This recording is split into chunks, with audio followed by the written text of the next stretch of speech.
سیدہ عائشہ صدیقہ رضی اللہ تعالی عنہ کی شان میں گستاخی کسی بھی مسلمان کے لیے صدمے سے کم نہیں، اور شاید معافی ممکن بھی تھا اگر بات وہیں تک رہتی، مگر چھینٹے نبی کے دامن تک پہنچے ہیں، چھینٹے نبی کے دامن تک پہنچے ہیں، اب کوئی کچھ نہیں کر سکتا۔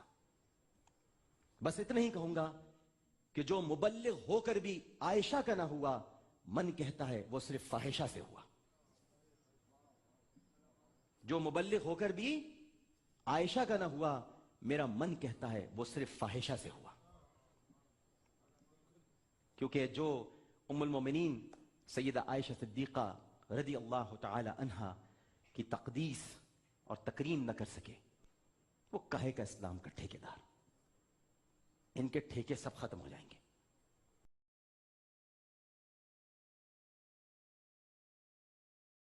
گستاخی اگر کوئی بھی کرے اور وہ اس احتجاج میں مخلص ہے، تو یہ میں کہنا چاہتا ہوں کہ میرے سامنے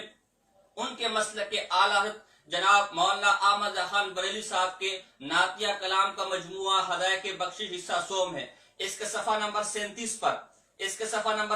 پر آپ یہ عنوان دیکھ سکتے ہیں کہ قصیدہ در مناقب شریفہ ام المؤمنین، یہ پورا عنوان ہے، یہ عنوان آپ ملاحظہ فرما سکتے ہیں، ہدایت بخشش حصہ سوم، اور اس کا صفحہ نمبر 36 پر یہ عنوان قائم ہے۔ یہ ام المومنین عائشہ صدیقہ رضی اللہ تعالی عنہ کے مناقب بیان کر رہے ہیں، ان کے بارے میں شاعری کر رہے ہیں، اور ان کے بارے میں شاعری کرتے کرتے مولوی احمد خان صاحب ام المومنین کے بارے میں کیا کہتے ہیں، ملاحظہ فرمائیں۔ یہ لکھتے ہیں کہ تنگ و چست ان کا لباس، یعنی ام المومنین حضرت عائشہ صدیقہ رضی اللہ تعالی عنہ کا معاذ اللہ لباس جو تھا وہ تنگ اور چست تھا، اور وہ جوبن کا ابھار، اور اس تنگ اور چست لباس کے اوپر متضاد یہ کہ جوانی کا ابھار تھا، جوبن کا ابھار تھا۔ آگے لکھتے ہیں مسکی جاتی ہے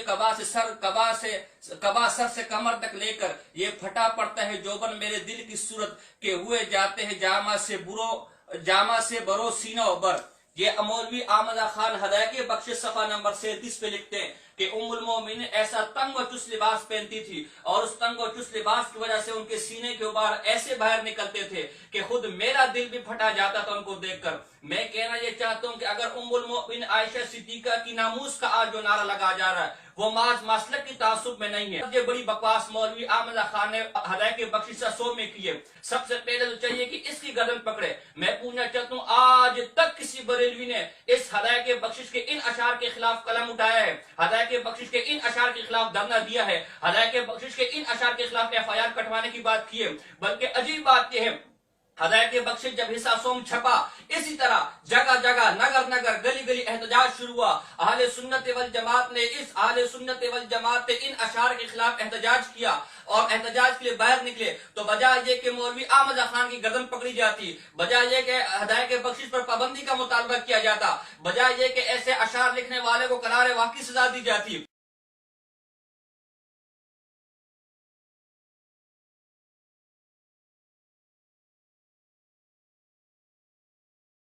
اسی طرح یہ میرے پاس اسی احمد خان بریلوی کی ملفوظات اعلیٰ حضرت ہے، جسے بریلویوں کی لوٹا جماعت دعوت اسلامی نے شائع کیا، مکتبۃ المدینہ نے۔ آپ اس کے اندر اس کے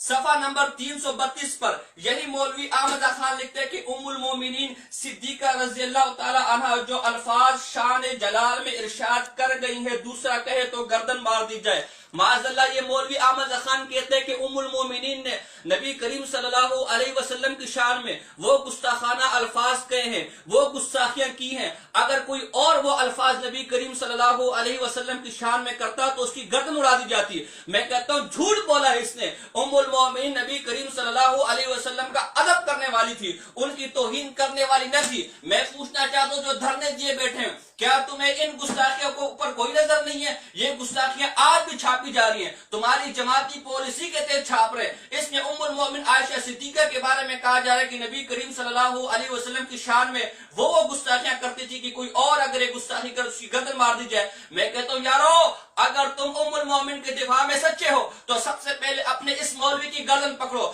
میں پوچھنا چاہتا ہوں اگر تم اما عائشہ کے دفاع میں سچے ہو، تم اگر اما عائشہ کی ناموس میں سچے ہو تو کوئی ایک دن بتاؤ، کوئی ایک جلسہ بتاؤ، کوئی ایک دھرنا بتاؤ جو تم نے شیعوں کے خلاف نکالا ہو، شیعوں کے معاملے پہ تم ان کی گود میں بیٹھے ہو، ان کے ہاتھ میں ہاتھ دیے بیٹھے ہو، اس وقت تو